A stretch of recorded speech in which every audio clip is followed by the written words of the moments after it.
So we talked about how to find slope and the y-intercept when we rewrite an equation into slope-intercept form. But what I want to do now is just give you a couple of the special cases. Huh? If you recall how to find slope given only an equation, we told you the first thing that you want to do is to make sure that y is by itself. Okay? You don't want any coefficients, you don't want any constants added to the y, you want y by itself. How do you get y by itself? Remember those steps. You underline the variable y because that's the thing that stays. You move anything that's added or subtracted to the underlined y. Remember, we do the additive inverse to get rid of it. Then once you're done all your movings, then we do our divorcing, which is get rid of any coefficient with the y. And when we divorce, remember we divide every single term by that coefficient. Okay? When we get y by itself, then we say that we have it in slope-intercept form.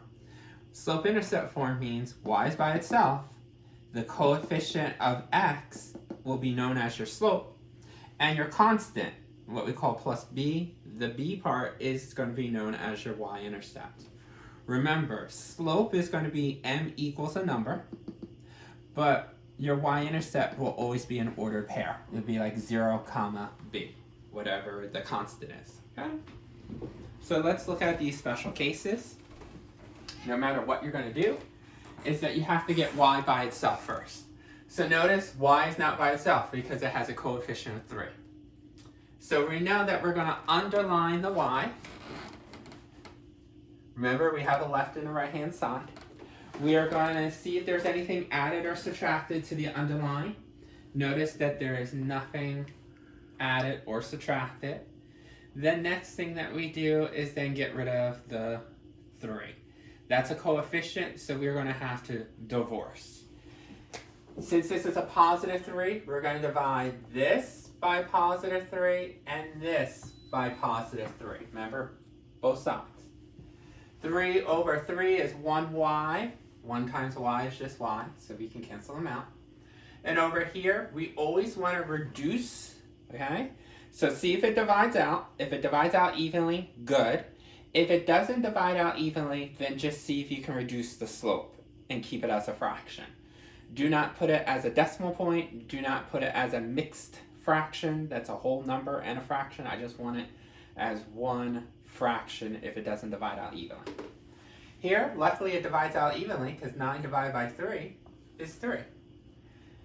What do we do with the x? Since it's on top, we can always slide it over so that we don't have any fraction bar. Remember, we could just easily move this over and say 9 divided by 3 is 3, and then the x is still there. As long as the x is in the top spot, the numerator, we don't have to worry about that fraction bar.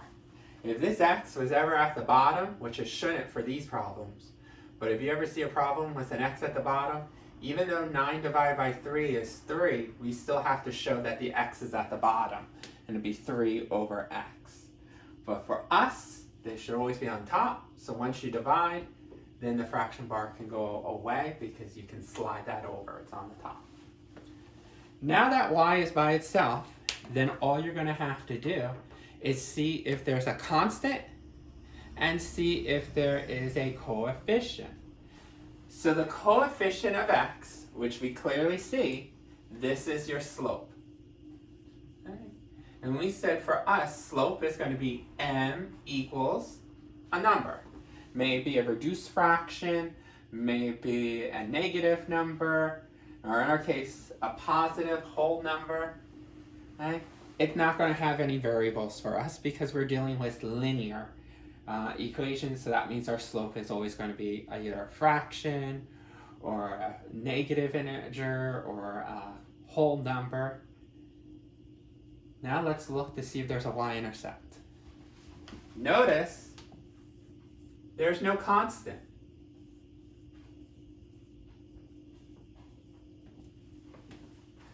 So what is the y-intercept going to look like? It's not one of those where you say, oh, there's no constant, so there's no y-intercept. That's not right. Because there's no constant, we assume that the constant is 0. So because of that, in this case, we're going to say that our y-intercept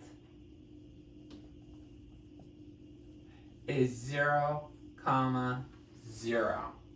Because it's understood to be like plus 0. Because what's 3x plus 0? Still 3x. So this is really this, the b. Okay, so be careful here. This is why this is a special case. Because a lot of people are expecting to see a constant and then you just drop it down here. But in this case, since we don't have any constant, pretend it's plus 0, so you know your y-intercept is 0, 0. I'm going to do another special one, and that way you have an idea of what they all will look like. There's 3 types of special ones. Okay? So this was one of them. Let's give you another one. Remember, on ALEKS, they're going to ask you not only for the y-intercept, but the slope, both pieces. So let's take an example like y minus 5 equals -4. Alright, so the first thing you want to do is see if y is by itself. You know that y currently is not by itself. See how it has -5? So then what you want to do is underline the y. Okay. Once you underline the y, then you want to move anything that's added or subtracted to the underline. So notice this y subtract 5. So we got to move. We're not divorcing, we're moving. So we have to do the additive inverse. The opposite of a negative would be positive. And if you add 5 to this side, remember keep it balanced in the moving step. Add 5 to the right. Additive inverses cancel out. And just collect. These are both constants. None of them have variables, so you can collect constant with constant. So a negative and a positive, different signs subtract. We'll get a 1.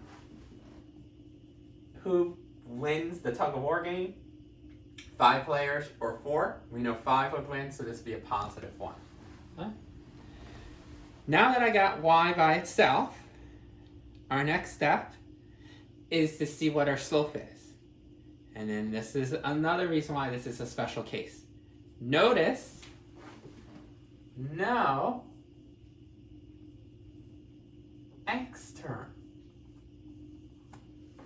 There's no x term. So then what is the coefficient of x? Well, what we're going to do is pretend, just like we talked about before with the other guy, when there was no constant, we pretend that it was a 0, because plus 0. We're doing the same thing here. We're going to pretend that there's 0 x. Because what's 0 times x? 0. And then 0 plus 1, so this and this are the same. So you're going to get used to this. Is that when you see y equals a number, we can say the slope is 0.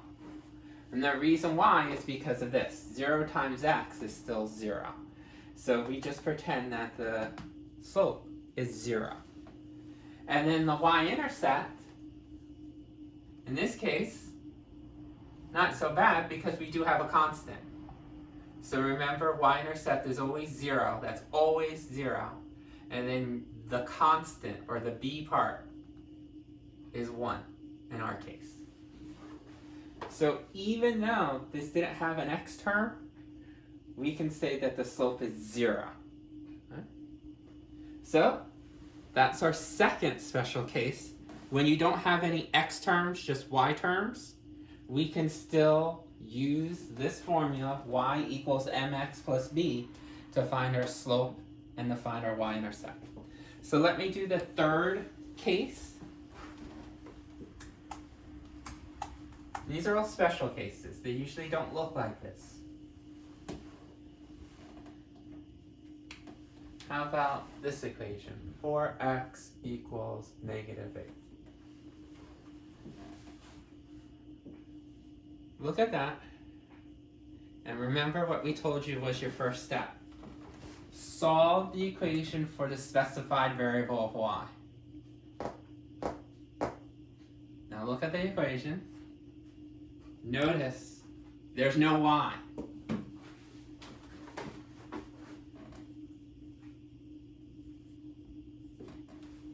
As soon as you see that there's no y's, this is where your slope is going to be undefined.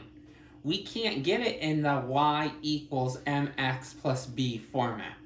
Okay? So when you see no y's in equation, then this is where you're going to say slope, or m, is undefined. I know a lot of you are saying, wait, but there's the x term. Is it the coefficient for the slope? That only works if you can get y by itself. If we don't have any y's, then it doesn't matter what the coefficient of x is. You have to say that the slope is undefined because there's no y's. Okay? Now, how about an intercept? Well, I will tell you this much. There's no y-intercept. Okay?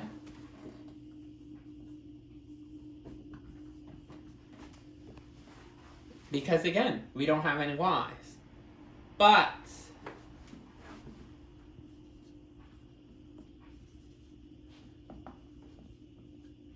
there is an x-intercept. Okay? How would you find an x-intercept? Because we didn't talk about how to find x-intercepts with the other guys. We're only talking about this one because it's a special case. Because the slope is undefined, we know that there's no y-intercepts, but there is an x-intercept. How you get the x-intercept?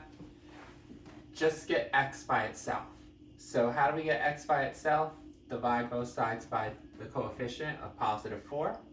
So we get x equals negative 2. Remember, this is an x. What do x-intercepts look like? They have a 0 and a y, and then whatever you get for x,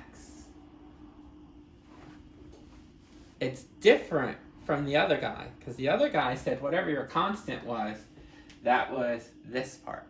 But because we don't have any y's, and we have an x, we have to put the x in the x spot, and the other part be 0. So this one is the special case. We have no y's. Since there's no y's, you can automatically say slope is undefined. Notice that you won't have a y-intercept either, but there will be an x-intercept. Okay? The other ones, we did have y-intercepts, but because there's no y's, we say we have an x-intercept instead. So those were your 3 special cases.